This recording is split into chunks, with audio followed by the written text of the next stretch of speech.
नमस्कार नमस्ते। मैं Om Chhetri, DIL masters first runner up season 2 2012। And guys बस ये छोटा सा वीडियो है बोलने के लिए कि मैं आपके शहर टेंगाघाट डिब्रूगढ़ डिस्ट्रिक्ट में आ रहा हूँ, जो कि बस 3 डेज की डांस वर्कशॉप है हम लोग का, जो कि 15, 16 एंड 17 ऑफ जुलाई में होने वाला है। सो बहुत ভাল লাগিব एंड मैं आशा करूँ सबे आहिबा एंड एन्जॉय करिम। Only not dancing but choreographies and knowledge सब कुछ मिलेगा।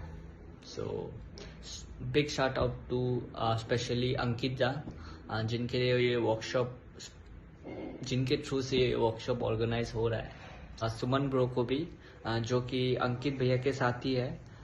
इन दोनों के वजह से ये वर्कशॉप मीन्स होने वाला है।